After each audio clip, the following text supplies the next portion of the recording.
అందరికీ నమస్తే అండి. Welcome back to my channel సీనుసి వ్లాగ్స్. ఈరోజు అయితే మా నాన్నగారు నేను పొద్దుండే వల పట్టుకుంటే అయితే ఏటకైతే వచ్చేసామండి. అంటే కాలువలో చేపలన్నీ కూడా పైన ఈదేస్తున్నాయి అని చెప్పారు వేరే వాళ్ళు. అందుకని అయితే ఫిషింగ్ చేయడానికి అయితే వచ్చేసాము. పొద్దున్నే ఏటైతే వేసేసారు చూడండి. ఇలా చేపలు ఈదడం అనేది ఎప్పుడు రేర్గా జరుగుతుంది. ఇలా జరిగేటప్పుడు అందరూ కూడా వచ్చి చేపలన్నీ పట్టుకుంటారు. పెద్ద చేపలు చిన్న చేపలు అన్నీ కూడా పైకైతే లేచి ఈతాయండి. పైన ఇలా అయితే ఈజీగా పట్టుకోవచ్చు.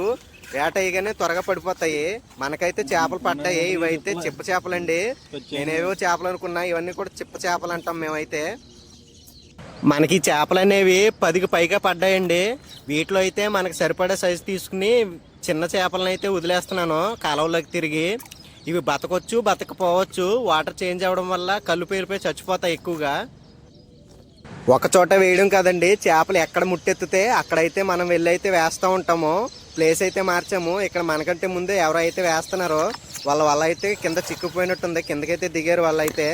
మా నాన్నగారు అయితే మళ్ళీ ఇంకో వేట వేసారు. ఇది రెండో వాట అనమాట.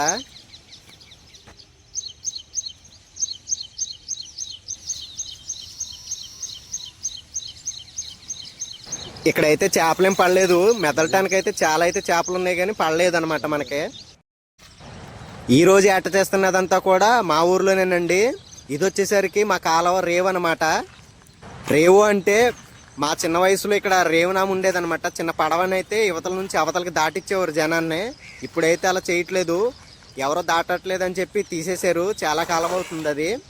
ఇక్కడైతే చాలా చేపలు ఉన్నాయి. ఏట వేయగానే అయితే చాలా బెదిరినాయండి. చూద్దాం పడతాయో లేదో.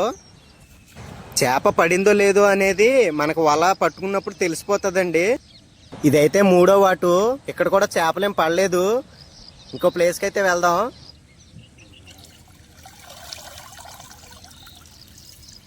గాజరే వచ్చింది. ఈ పెద్ద పడవ ఎక్కి యువతల వైపు నుంచి అవతల వైపుకి అయితే దాడుతున్నాము. అవతల వైపు కూడా చేపలు కనిపిస్తున్నాయి. అందుకని అయితే వెళ్తున్నాం. ఈ పడవల్ని చెరువుల కోసం అయితే ఉపయోగిస్తూ ఉంటారు. చేప కనిపించిందని చెప్పి పడవలో నుంచి అయితే వల అయితే వేశారు మా నాన్నగారు. చూద్దాం చేప పడుతుందో లేదో. నేనైతే పడదానే అనుకుంటున్నాను. ఎందుకంటే పక్క నుంచి అయితే వెళ్ళిపోయింది, అది తప్పించుకుందనమాట. పడలేదు అనుకుంటున్నాను నేనైతే. ఇక్కడ ఎక్కువగా చేపలు ఎందుకు ఉంటాయంటే తౌడు చెరువుల్లో మేత కోసం తీసుకొస్తా ఉంటారు. ఈ బోధుల్లో నుంచే తౌడునైతే తీసుకెళ్తారు. అందువల్ల ఈ బోధు దగ్గర అయితే తౌడు వాళ్ళకి అది తినడానికి అయితే చేపలు ఎక్కువగా వచ్చి ఇక్కడ అలవాటు ఇక్కడే ఉండిపోతాయి. నేను అనుకున్నట్టే చేప అయితే అక్కడ పడలేదండి. చిన్న చేపలు 2 పడ్డాయి అంతే. ఇక్కడ వేశారు. చూద్దాం ఇక్కడ ఏమన్నా పడుతుందో లేదో. ఇది వచ్చేసరికి 5వ వాట అయితే వేశారు. ఇప్పుడు ఇక్కడ పిచ్చుకలు గోల గోల చేస్తున్నాయండి. ఇక్కడ గూళ్ళు అయితే కట్టుకున్నాయి. ఇవి కొత్తగా కూడా కట్టుకుంటున్నాయి గూళ్ళు. చాలా అందంగా ఉన్నాయి చూడడానికి. పిచ్చుకలు మాత్రం చాలా గోల అయితే చేస్తున్నాయి కిచకిచమంటూ. మేము మాట్లాడుకున్నప్పుడు కూడా అరుస్తూనే ఉన్నాయి అవి అయితే. మన ఏరియాలో కొత్త వాళ్ళు వచ్చారు అని మిగతా వాటికి చెప్తున్నాయి అనుకుంటా బహుశా. ఇక్కడ కూడా చివరికి చేపలు ఏం పడలేదు. మళ్ళీ వేరే ప్లేస్కి అయితే వెళ్దాం. ఈ చేపలన్నీ కూడా వంచంటూ ఉన్నాయన్నమాట. అంటే కంపల్లా కనిపిస్తున్నాయి కదా, వాటి కిందకైతే వెళ్ళిపోయినాయి. అక్కడ వల వేయడానికి అయితే కుదరదు. ఈ పెద్ద పడవ వెనకాల అయితే ఉన్న చేపల పైకి అయితే వాళ్ళైతే వేశారు. చూద్దాం చేపలు ఈసారన్నా పడతాయో లేదో. చేపలకి చప్పుడు చేయకుండా వెళ్తే ఎక్కువగా పడే అవకాశం ఉంటుంది. ఏదో పెద్ద చేప పడిందని చెప్తున్నారు మా నాన్నగారు.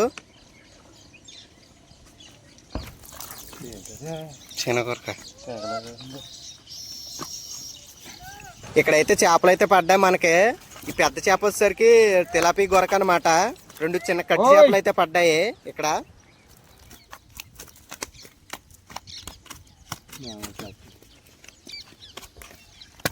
ఇది ఎంత ఉందో చూడండి. సుమారు 1/2 కేజీ వస్తుందేమో.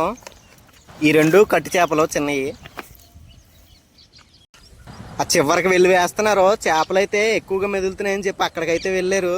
చూద్దాం ఏమైనా పడతాయో లేదో. ఈ వల చాలా పాత వాళ్ళండి. ఇంకా ముసలి వాళ్ళని తీసుకుంటే అయితే వచ్చాము చేపలకి. ఏదో భ్రమ, పైన ఈత్తున్నాయి కదా పడతాయేమో అని చెప్పి. అవి కండిషన్లో ఉంటే వాళ్ళని అయితే తెంపుకుని వెళ్ళిపోతాయి.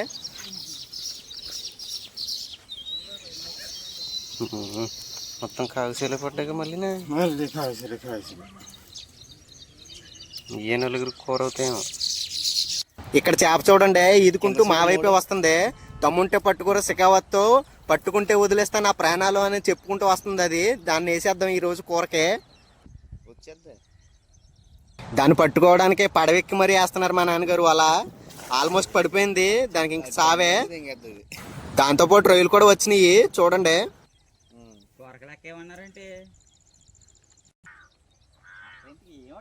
రైలు వచ్చినాను, రైలు మాత్రం పట్టుకో గట్టిగా.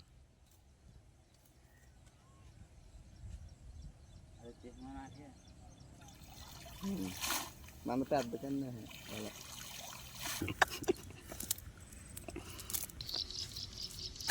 ఆ చేపతో పాటు ఇంకొన్ని చేపలు కూడా పడ్డాయి. మనకు ప్లేస్ మార్చే కొద్దీ చేపలు పడుతూ ఉంటాయి అన్నమాట. ఒకే ప్లేస్ వేసేదానికంటే ప్లేస్ మార్చుతూ వేస్తే చేపలు ఎక్కువగా పడే అవకాశం ఉంది. వల వెళ్ళి తాడి మీద పడిపోయింది చూడండి. అలా పడినప్పుడు మంచి చేప ఏదైనా ఉందంటే ఆ ఖాళీలో ఉంచి త్వరగా వెళ్ళిపోతుంది. అంటే దారి కనపడుతుంది దానికి, త్వరగా పారిపోద్ది దాంట్లోంచి. ఇక్కడ ఏదో చేప పడింది, బరువుగా వస్తుంది వల అయితే చూడడానికి. చూద్దాం ఏం చేపో. ఇది వచ్చేసరికి మళ్ళీ గొరకే పడింది ఇక్కడ. గొరకలు మాత్రం వచ్చేస్తున్నాయి. ఈ రేయి చూడండి ఎలా ఈదుతుందో. వాటర్ చేంజ్ అవడం వల్ల మొత్తం రైలు కూడా ఈదేస్తున్నాయి. ఈ గొరకనైతే తిరిగి వదిలేస్తున్నాను చూడండి వెనక్కి.